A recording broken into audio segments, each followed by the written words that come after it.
Hello बच्चों, कैसे हैं आप सभी। तो आज के इस वीडियो लेक्चर में हम लोग बात करेंगे इलेक्ट्रिक फील्ड एंड चार्जेस में इक्विलिब्रियम वाले क्वेश्चंस। हमने लास्ट क्लास में जैसे नल पॉइंट निकालना सीखा था और हमने उसका शॉर्ट फॉर्मूला भी डिराइव किया था। आज हम देखेंगे कि कैसे नल पॉइंट के साथ साथ हम लोग ये पता करेंगे कि वो जो पॉइंट है वो स्टेबल इक्विलिब्रियम है कि अनस्टेबल इक्विलिब्रियम है। तो शुरू करते हैं इस क्वेश्चन के साथ कि हमारे पास दो चार्जेस हैं। एक चार्ज है +4e और एक चार्ज है +e, मतलब ये दोनों चार्ज प्लस है, पॉजिटिव है और इनके बीच की डिस्टेंस कितनी है, a है। सवाल ये कह रहा है कि where should a charge q, एक हमारे पास एक तीसरा चार्ज है q। अब हमें ये नहीं पता कि ये चार्ज पॉजिटिव है कि नेगेटिव है, वो बात का इशू है। कहाँ रखें सो दैट पूरा का पूरा सिस्टम किस में आ जाए, इक्विलिब्रियम में। सवाल को बहुत ध्यान से रीड करें, वो आपसे कह रहा है कि पूरे सिस्टम को इक्विलिब्रियम में लाना है। सिस्टम में इक्विलिब्रियम का मतलब होता है कि पूरे सिस्टम में जितने भी लोग हैं सब पर नेट फोर्स 0 होना चाहिए। चलिए, तो पहले क्या करते हैं, जब भी हमारे पास सिस्टम इक्विलिब्रियम का सवाल आएगा, जो हमारा स्टेप नंबर 1 होगा वो हमेशा यही रहेगा कि नल पॉइंट को फाइंड करो। कभी भी आपके पास अगर सिस्टम इक्विलिब्रियम की बात करें तो आप बाय डिफॉल्ट समझ जाइएगा कि सबसे पहले आपको क्या निकालना है, नल पॉइंट। अब ध्यान से देखेंगे, हम लोगों ने बेटा लास्ट क्लास में एक शॉर्टकट निकाला था कि मेरे पास एक पॉजिटिव चार्ज, एक मेरे पास एक पॉजिटिव चार्ज, अगर दोनों पॉजिटिव चार्ज होंगे मतलब कि जो नल पॉइंट होगा वो इन दोनों के एग्जैक्टली बीच में। हमें क्या पता, वो हो भी सकता है नहीं भी हो सकता है, लेकिन अगर ये दोनों अपोजिट चार्ज होते तो नल पॉइंट कहाँ आता, बाहर कहीं पर आता। ठीक है, हम लोगों ने इसका नल पॉइंट डिराइव भी कर रखा था। तो मैं सीधा मुद्दे पर आता हूँ। मैं ये मान के चलता हूँ कि आप इसके पीछे वाली वीडियो देख कर आए होंगे, अदरवाइज मैं फॉर्मूला लिख दूंगा तो जो नए होंगे वो भी आराम से रिलेट कर पाएंगे। ये है नल पॉइंट। अच्छा, नल पॉइंट क्या होता है, एक ऐसा पॉइंट जहां पर नेट फोर्स कितना लग रहा है, 0 लग रहा है। तो मैंने उसको P मान लिया। मैंने बोला ये P वो पॉइंट है जहां पर नेट फोर्स कितना है, 0। तो ये जो आपका Q है ना, आपको Q कहां रखना है, P पर रखना है। तो हमने P पॉइंट मान लिया। मैंने बोला ये नल पॉइंट की डिस्टेंस कहां से, 4e चार्ज से। तो फॉर्मूला क्या था, रूट में 4e divide by e plus 4e into इनके बीच की डिस्टेंस। इसका जनरल फॉर्म क्या बनेगा, नल पॉइंट फ्रॉम Q1। अगर ये Q1 है और ये Q2 है तो मैं यहां पर लिखूंगा Q1, क्योंकि ये जो नल पॉइंट है कहां से नाप रहा हूं मैं, Q1 से नाप रहा हूं। तो root Q1 upon root Q1 plus root Q2। Difference क्या रहेगा, अगर ये दोनों अपोजिट चार्ज होते तो यहाँ प्लस के बदले क्या आ जाता, माइनस। चलिए, तो अब वैल्यू पुट करते हैं। अब सबको दिख रहा होगा रूट ई रूट ई रूट ई। मैं दोबारा से बोलता हूं, अगर मैं इसको ऐसे अपने दिमाग में सोचूं कि ये √4 इंटू रूट ई है, तो यहां पर रूट ई और यहां रूट ई कॉमन करके सब कैंसिल हो जाएंगे। ऊपर √4 बचेगा मतलब 2, और नीचे 1 + 2 3 इंटू ए, यानी कि 2a/3। यानी कि जो नल पॉइंट है वो यहां से कितनी डिस्टेंस पर है, 2a/3। ऑब्वियस सी बात है बेटा, ये पूरी डिस्टेंस a है जिसमें से ये 2a/3 है, तो ये बाय डिफॉल्ट कितना हो गया, a/3 हो गया। तो मैंने नल पॉइंट यहां से ही मेजर कर लिया। तो मेरा स्टेप नंबर 1 हो गया। अभी आप ध्यान से देखें तो भाई ये तो वो पॉइंट है जिस पर एफ नेट 0 है, पर मुझे तो बात करनी है सिस्टम की। तो मेरे सिस्टम में क्या यही क्यू है क्या, नहीं, मेरे सिस्टम में 4e भी है और e भी है।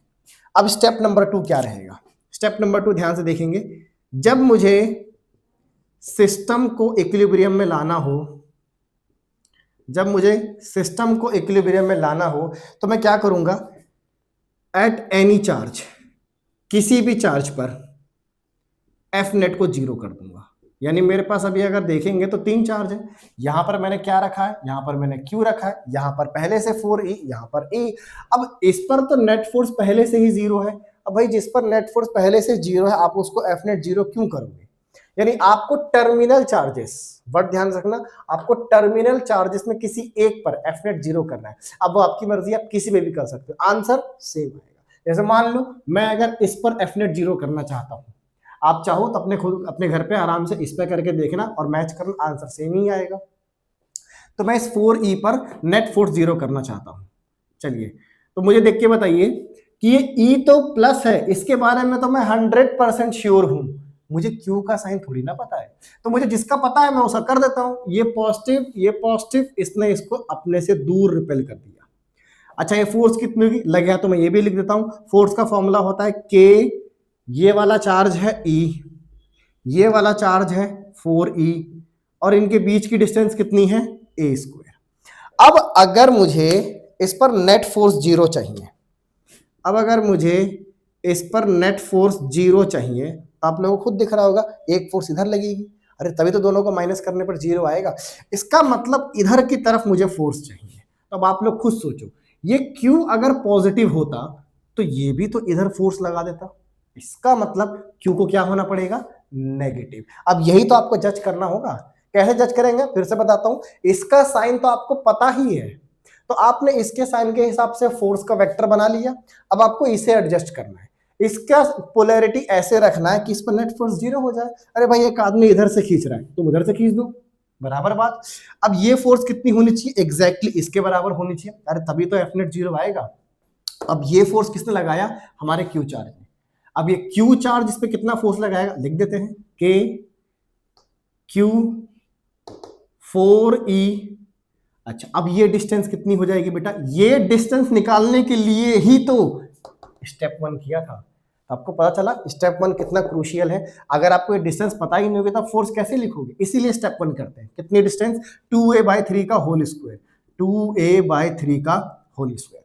अगर मैं इन दोनों को एक दूसरे के बराबर कर दूं तो इस पर नेट फोर्स कितना आ जाएगा, जीरो आ जाएगा। चलिए अब उसको देखते हैं। अगर मैंने यहां पर इन दोनों को एक दूसरे के बराबर किया तो क्या होगा, ये फोर्स और ये फोर्स एक दूसरे के बराबर, तो ke 4E अपॉन a²। और अगर मैं यहां पर देखूं तो के क्यू इंटू 4E, इसका स्क्वायर करूंगा तो 2 का स्क्वायर 4, a का स्क्वायर a², 3 का स्क्वायर 9, तो वो तो ऊपर चला गया। a² से a² कट गया, e से e कट गया, 4 से 4 कट गया, k से k कट गया। यानी आप देख रहे हैं ऑलमोस्ट सारा कुछ कट ही गया। यहां तो मेरे पास कुछ भी नहीं बचा, यहां तो मेरे पास 1 है। लेकिन यहां ध्यान से देखूं तो मेरे पास एक q बचा हुआ है, मेरे पास एक q बचा हुआ है, और मेरे पास यहां पर a बचा हुआ है ना। तो मेरे पास यहां पर 9 बचा हुआ, एक्चुअली में 9 है, और यहाँ का e रह गया है, ये मेरे पास e है, और डिवाइड बाय 4। तो यहां से मेरे पास ध्यान से देखना बेटा, तो q बराबर कितना निकल कर आया, 4E/9, है ना। ये स्टेप आपको समझ में आना चाहिए। कैंसल आउट कर रहे हैं, पर क्या ये मेरे कंप्लीट आंसर है, नहीं, ये सिर्फ मेरा मैग्नीट्यूड है। कंप्लीट आंसर तो ये होगा ना कि आपका Q तो नेगेटिव है ना बेटा, है ना, आपका Q नेगेटिव है, तो आपको कंप्लीट आंसर लिखना चाहिए। क्योंकि हो सकता है कि आपके क्वेश्चन में 2 ऑप्शन दे दे, बोले 4E/9 और -4E/9। अब आप उसमें क्या अक्कड़ बक्कड़ थोड़ा ना करोगे, आपको क्लियर होना चाहिए। ये साइन आपने पहले से डिसाइड करा, यहां से डिसाइड करा कि ये नेगेटिव होगा, तभी ये इसको अपनी तरफ अट्रैक्ट करेगा और इसको एफ नेट जीरो करेगा। तो आई होप आपको आज के बाद कभी इक्विलिब्रियम के सवाल में दिक्कत नहीं आएगी। आपको 2 स्टेप करने हैं। पहला स्टेप नल पॉइंट निकालना है, दूसरा किसी भी एक टर्मिनल चार्जेस पर आपको एफ नेट जीरो कर देना है। तो आपके इस तरीके से इक्विलिब्रियम के सवाल बन जाएंगे। अच्छा अब अगर मैं इसके अंदर आपसे एक एक्स्ट्रा पार्ट पूछूं, मैं अगर आपसे ये पूछूं कि अगर ये एफ नेट जीरो है, यानी पी पर अगर एफ नेट जीरो है, तो ये कौन सा इक्विलिब्रियम है, ये स्टेबल है कि अनस्टेबल है। तो आइए अब जरा इस बात को समझते हैं कि मुझे ये पता करना हो कि आखिर वो कौन सा इक्विलिब्रियम है, स्टेबल कि अनस्टेबल। वैसे आप लोगों को पता होगा इक्विलिब्रियम 3 तरीके के होते हैं, एक होता है स्टेबल, एक होता है अनस्टेबल, और एक होता है न्यूट्रल। तो हम लोग न्यूट्रल की बात नहीं कर रहे क्योंकि न्यूट्रल वैसे उतना कुछ खास इंपॉर्टेंट है नहीं, हमें बात करनी है स्टेबल और अनस्टेबल की। चलिए आगे एग्जाम्पल समझते हैं जरा। चलिए तो अब हम लोग बात करेंगे इस क्वेश्चन से और अपने डिस्कशन को और आगे बढ़ाते हैं। सवाल क्या है कि हमारे पास 2 चार्जेस है, एक चार्ज Q है और ये वाला भी बेटा Q है ना। इसको ये दोनों चार्जेस कैसे हैं, पॉजिटिव चार्ज है। फिर वही पुराना सवाल कि कहां पर एक Q0 चार्ज को रखूं कि उस पर इक्विलिब्रियम आ जाए। यानी इन शॉर्ट मैं आपसे यही बोलना चाह रहा हूं कि इस पर एफ नेट कितना होना चाहिए, 0 होना चाहिए, है ना। एफ नेट 0 होगा तभी तो उसे इक्विलिब्रियम बोलते हैं। चलिए तो मेरे ख्याल से देखिए इस पर तो ज़्यादा कुछ टाइम वेस्ट करना भी नहीं चाहिए। आपको एक ये भी बात ध्यान रखनी चाहिए कि अगर मेरे दोनों चार्जेस बराबर हैं, और पोलैरिटी तो चेक करनी ही करनी है, अगर दोनों का साइन सेम है मतलब नल पॉइंट कहाँ मिलेगा, दोनों चार्ज के बीच में कहीं मिलेगा। अब अगर आपके पास अगर दोनों चार्जेस बराबर आ जाए तो अब हाथ पैर क्यों चलाओगे, आप सीधा बोलोगे एकदम मिड पर, एग्जैक्टली कहां पर, मिड पर कब, अंधाधुंध नहीं लगा देना इसको हर जगह, जब दोनों चार्जेस का मैग्नीट्यूड सेम होगा, अदरवाइज आपके पास वो दूसरा वाला फॉर्मूला है √Q1 वाला, आप लगाएंगे। तो मुझे यहाँ पर समझ में आता है कि दोनों चार्जेस का मैग्नीट्यूड सेम है, मतलब जो नल पॉइंट होगा वो एग्जैक्टली यहाँ बीच में कहीं होगा। तो ये वाली डिस्टेंस हो जाएगी d/2 और ये वाली डिस्टेंस हो जाएगी d/2, यहां पर रखा है Q0। अब ध्यान समझना, ये वो पोजीशन है जहां पर आपकी नेट फोर्स कितनी है बेटा, 0 है, यानी ये तो इक्विलिब्रियम है। अच्छा, अब मुझे ये डिसाइड करना है कि ये इक्विलिब्रियम कौन सा है, स्टेबल कि अनस्टेबल। तो बहुत आसान है, स्टेप नंबर 1, अपने इस चार्ज को यहां से हटा के देखो। अरे भाई मान लो कि अगर मान लो किसी को कोई जगह बहुत अच्छी लगती है और किसी ने उसको उस जगह से हटा दिया, तो वापस वहां आएगा कि नहीं आएगा, इसका मतलब वो जगह उसके लिए कैसी है, स्टेबल है। अब आपको जितना भी क्या बोलते घर से भगाने की कोशिश करो, आप घूम फिर के लास्ट में कहां पर आओगे, घर पर ही आओगे। इसका मतलब घर आपका क्या है, स्टेबल पॉइंट है। चेक कैसे करा, आपको घर से बाहर निकाल दिया, अगर आप वापस घर पर आ गए तो स्टेबल, नहीं आए तो अनस्टेबल। तो हम भी क्या करते हैं, Q0 को अब कहां डिस्प्लेस करूं, कहां भगाऊं, किसी की तरफ भगाओ, इधर भगाओ इधर भगाओ, कोई फर्क नहीं पड़ता। इसको मैं A नाम दे देता हूं, इसको मैं B नाम दे देता हूं। मैं बोलता हूं बेटा इसको थोड़ा डिस्प्लेस कर, मैंने इसको डिस्प्लेस करा, सर कितना डिस्प्लेस करूं, मैंने कहा बेटा बहुत छोटी डिस्टेंस x कर, ज्यादा दूर भी नहीं, पता चला कि 1 किलोमीटर दूर फैला दिया, अब बोल रहे कि सर पता ही नहीं चल रहा, बहुत छोटी डिस्टेंस x पर डिस्प्लेस करिए, यानी अब मेरा चार्ज इधर है Q0, ये मेरी नई पोजीशन है। याद रहे यहां पर आपका नेट फोर्स 0 नहीं है, नेट फोर्स 0 यहां पर है, आपने इसको धक्का दे दिया। अगर ये वापस यहां पर आ गया तो ये स्टेबल, अदरवाइज अनस्टेबल। अब ये वापस खुद तो नहीं आएगा, इसे कोई ना कोई फोर्स लेकर आएगी, यानी मुझे यहां पर Q0 पे देखना पड़ेगा कि मेरी नेट फोर्स किधर है। अगर मेरी नेट फोर्स इसको इसकी ओरिजिनल पोजीशन पर लेकर आ जाती है मतलब स्टेबल, नहीं लेकर आती अनस्टेबल। चलो ये भी देख लेते हैं। चलो मैं इस लाइन को नीचे की तरफ और बढ़ा देता हूं और बोलता हूं कि ये Q0 है। चलिए, अगर मैंने बोला कि ये मेरा पॉजिटिव चार्ज है और मैं थोड़ी देर के लिए इस चार्ज को पॉजिटिव मान लेता हूं, तो ये वाला इसको रिपेल करेगा उधर की तरफ विद ए फोर्स Fe। ठीक है, ये हमको समझ में आ गया। अच्छा, ये वाला भी पॉजिटिव, ये वाला भी पॉजिटिव, तो ये भी तो इसको रिपेल करेगा, बोल जा तू इधर Fp। अब आप खुद देखो, आप स्क्रीन के सामने बैठे, आपको सब दिख रहा होगा कि इधर लेके जा रहा है Fa, इधर लेके जा रहा है Fb, यानी ये जो Fb है यही तो इसको वापस लेकर आ रहा है यहां पर क्या ये Fb लेकर आ भी पा रहा है? अगर ये Fb Fa से बड़ा हो गया, इसका मतलब नेट फोर्स तो इधर लग रही है, यानी ये चार्ज वापस अपने घर चला गया। पर अगर नेट फोर्स उधर की तरफ बड़ी है तो उधर चला जाएगा। तो सर पता कैसे चलेगा? मैंने कहा निकालो ना, Fa निकाल देते हैं। चलो Fa यानी A ये वाली फोर्स, तो फॉर्मूला KQ0, मैंने दोनों चार्जेस का मल्टीप्लिकेशन कर दिया। अच्छा, यहाँ की डिस्टेंस कितनी बेटा, यहाँ की नहीं, यहाँ की एक तो है सर d/2, मैंने कहा ठीक है, और कितना और एक्स्ट्रा +x और इसका होल पावर 2। अब अगर मैं Fb लिखना चाहता हूं, Fb का मतलब सर ये चार्ज, मैंने कहा लिख दो KQ0। पर अब मुझे ये डिस्टेंस चाहिए बेटा, आपको स्क्रीन पे दिख रहा होगा ये डिस्टेंस, ये नहीं। अब सर मैं ये कैसे निकालूं? अरे बहुत आसान है यार, ये पूरी कितनी d/2, इसमें से ये x बाहर निकाल दो तो बच गई कितनी सर d/2 - x का होल स्क्वायर। अब आपको बहुत अच्छे से दिख रहा होगा, ये डिनोमिनेटर बड़ा है, ये डिनोमिनेटर छोटा है, ये छोटा है, इसका मतलब Fb बड़ा हो गया, यानी कि मेरा Fb ग्रेटर देन Fa। तो ये बड़ा ये छोटा, तो नेट फोर्स इधर की तरफ, यानी कि ये कर क्या रहा है सर, ये जो नेट फोर्स है ये इस Q0 पागल को वापस वहां लेके जा रहा है जहां पर ये जाना चाहता था। इसका मतलब ये जब तक यहां पर नहीं आ जाता तब तक बेचैन रहेगा, यानी ये पॉइंट कैसा पॉइंट है इसका? Equilibrium point. लेट्स से कि अगर ये Fnet उधर की तरफ होता तो क्या ये वापस आ पाता? इधर नहीं आ पाता। इसका मतलब ये यहाँ रहना ही नहीं चाहता था, वो तो आप लोगों ने जोर जबरदस्ती करके इसको यहाँ बिठा रखा था। तो ये कैसा पॉइंट हो जाता है? अनस्टेबल। पर अभी कैसा है? स्टेबल। ठीक है, हमने ये डिसाइड कर लिया। मैंने कहा इसी के अंदर देखो, अगर मैं एक छोटी सी चीज और कर दूं, मैं अगर बोलूं आपसे कि बेटा इस क्यू नॉट पे नेट फोर्स इधर की तरफ, तो क्या इस पे एक्सेलरेशन भी इधर की तरफ? हाँ जी, न्यूटन का फर्स्ट लॉ, न्यूटन बोल के मर गया कि भाई एफ नेट जिधर उधर एक्सेलरेशन, यानी किसी बॉडी पर अगर फोर्स है तो उस पर एक्सेलरेशन भी, बात खत्म। तो भाई ए इधर, ठीक है। अब ये ए एक्सेलरेशन इस क्यू नॉट को इधर लेकर आएगा, यानी जब ये इसको यहां पर लेकर आएगा तो ये कुछ वेलोसिटी गेन कर लेगा। अगर ये कुछ वेलोसिटी गेन कर लेगा तो कुछ मोमेंटम भी तो गेन हो जाएगा। हाँ जी, बिल्कुल हो जाएगा।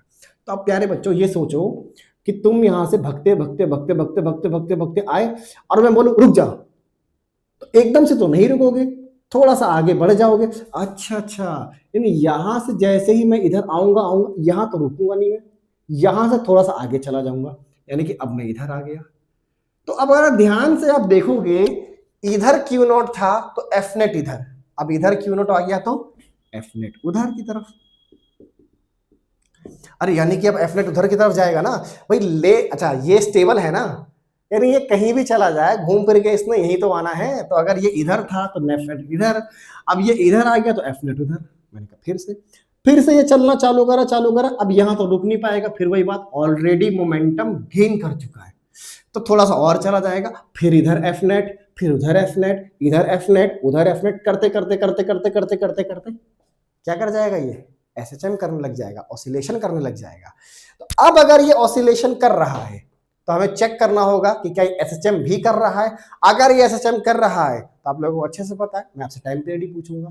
तो आइए अब इसी में आगे बात करते हैं कि ये ऑसिलेशन तो यहां पर हो रहे हैं, क्या ये ऑसिलेशन एसएचएम है? चलिए वो देखते हैं। बहुत आसान है, करना कुछ नहीं है। मैं क्या करता हूं, इस बॉडी पर मेरे पास एफ नेट पहले से मैंने निकाल के रखा हुआ था। एफ नेट कैसे निकलेगा सर? बड़ी फोर्स माइनस छोटी फोर्स। मैंने कहा बड़ी फोर्स कितनी है sir? K q naught upon d by 2 minus x का whole square minus K q naught upon d by 2 plus x का होल स्क्वायर, यही था। अब एक काम करो, बड़े प्यार से अच्छे बच्चों की तरह के क्यू नॉट कॉमन कर लो। तो के क्यू नॉट कॉमन कर लिया तो आपके पास बचेगा 1 upon D by 2 minus x का whole square minus 1 by D 2 plus x का होल स्क्वायर। मैंने कहा ठीक है सर, कोई समस्या की बात नहीं। अब इसको सॉल्व करना आपके लिए बहुत आसान, दाएं हाथ का खेल होना चाहिए। कैसे करेंगे? ये लो जी, क्या ये a माइनस बी है? हाँ जी। क्या ये a प्लस बी है? हाँ जी। दोनों का मल्टीप्लाई करो तो a square minus b square. तो यहाँ पर a है d बाई 2, b है x, तो a square minus b square का मतलब sir ji a square minus b square. अच्छा, दोनों पे स्क्वायर भी चढ़ा हुआ है, तो टोटल पावर 2। अब इसको यहां भेजेंगे तो d बाई 2 प्लस एक्स का whole square minus d by 2 minus x का होल स्क्वायर और के क्यू नॉट। यहां तक आप लोगों को समझ में आया? आगे बढ़े, बहुत तसल्ली से ध्यान से सॉल्यूशन को देखते रहना, है ना। कई बार ऐसा होता है कि छोटी छोटी सिंपल मैथ होती है, कभी कभी हमें उसमें दिक्कत आती है, तो इसीलिए मैं पूरा स्टेप बाय स्टेप करके दिखा रहा हूं ताकि आप लोगों को एक स्टेप में दिक्कत ना आए। ठीक है, अब ध्यान से देखो, ये है तुम्हारा a प्लस बी का होल स्क्वायर और ये है a माइनस बी का होल स्क्वायर। तो अगर आप कहीं कोने में कोपचे में कहीं करोगे a प्लस बी का whole square minus a minus b का होल स्क्वायर, तो ये मिलेगा आपको 4 टाइम्स ए बी।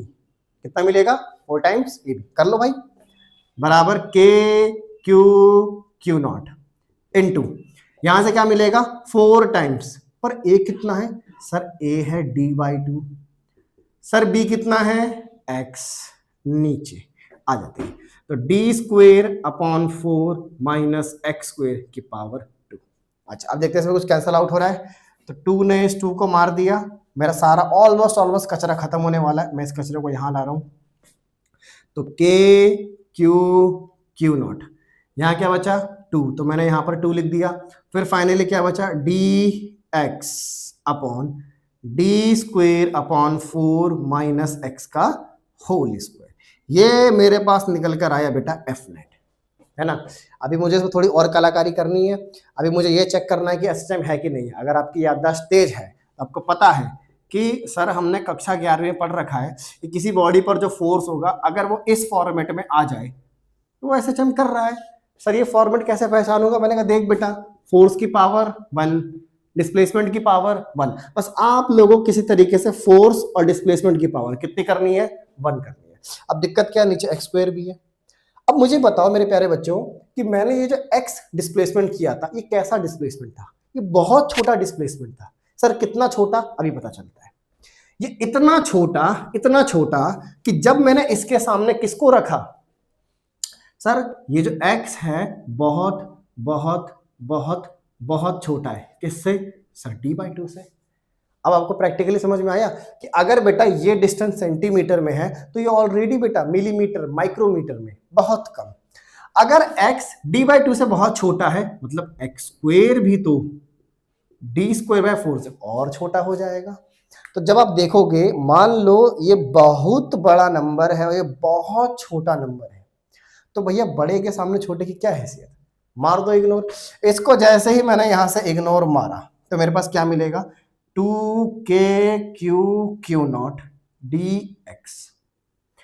यहां पर मिलेगा मुझे d²/4 और ये तो खत्म, तो मुझे d की पावर 4 मिल गई अपॉन 4 की पावर 2 यानी कि 16। अच्छा, एक d को मार दिया तो फाइनली क्या मिला? 2kq/0 अपॉन d की पावर 3 और ये 16 ऊपर जाकर 32। अब इसको मैंने बड़े प्यार से ब्रैकेट के अंदर बंद किया और यहाँ x लिखा और ये लिखा मेरा Fnet। बोला सर इसमें खास क्या है? मैंने कहा देख बेटा, ध्यान से देख बेटा, मेरी Fnet किधर? सर माइनस j कैप है ना, वो y एक्सिस यानी plus y cap plus j cap, ये माइनस j कैप। सर मेरी फोर्स है इधर, तो सर मेरा डिस्प्लेसमेंट किधर था? सर मेरा डिस्प्लेसमेंट तो इधर था, यानी कि तुम्हारा डिस्प्लेसमेंट है प्लस y और Fnet है माइनस y। तो अंधे को भी दिख रहा होगा कि फोर्स और x अपोजिट डायरेक्शन में है कि नहीं है। इसका मतलब मुझे यहाँ पर बड़े प्यार से इज्जत देते हुए क्या लगाना पड़ेगा? माइनस का साइन। ये माइनस आपको ये बता रहा है कि ये दोनों अपोजिट। अच्छा अब चेक करो, f की पावर 1, x की पावर 1, तो देखो भैया हो गया कि नहीं हो गया? यानी ये इक्वेशन आपको बता रही है, चीख चीख कर कह रही है कि मैं SHM हूं। अगर SHM है तो नीचे प्यार से लिख दो f बराबर माइनस kx। क्यों? इसके भाव बढ़ाने। अच्छा यहां से मुझे चमक गया, सर x के साथ लिखा होता SHM कांस्टेंट और यहाँ x के साथ क्या लिखा? ये कचरा, ये जो मलबा है, जो कचरा है, ये है SHM कांस्टेंट। ठीक है, तो सर टाइम पीरियड, मैंने कहा ये ले बेटा, जैसे ही तुझे k मिल जाएगा तो सारी चीजें लिख सकता है। t बराबर 2π√m/k है ना, ये फॉर्मूला भी आपको याद होना चाहिए। पुट कर दो तो t बराबर 2π√m/k कितना आया मेरा? सर 32 kq/0 और अपॉन d³ तो d³ कहां चला गया? सर ऊपर चला गया। ये आपका निकल कर आया फाइनल क्या? Time period of SHM। तो आप लोगों को पूरा एनालिसिस समझ में आया, कैसे मैंने इक्विलिब्रियम का पता करा, कैसे मैंने इक्विलिब्रियम का नेचर पता किया। अगर वो स्टेबल था तो मैंने चेक कर लिया कि ऑसिलेशन कर रहा है, अगर वो ऑसिलेशन कर रहा है तो मैंने ये भी साबित कर दिया कि वो SHM कर रहा है। SHM कर रहा है इसका मतलब कोई टाइम पीरियड तो होगा ना, मैंने वो भी निकाल दिया। तो ये बहुत अच्छा सवाल था, काफी स्टैंडर्ड सवाल था। इसके रिजल्ट्स को याद रखें, खासकर इसके प्रोसीजर को याद करें। ये आपको जगह जगह करने पर आ जाएगा कि कहां पर मेरे पास, अच्छा पूरे चैप्टर में आपको हर जगह SHM घुसा रखा है।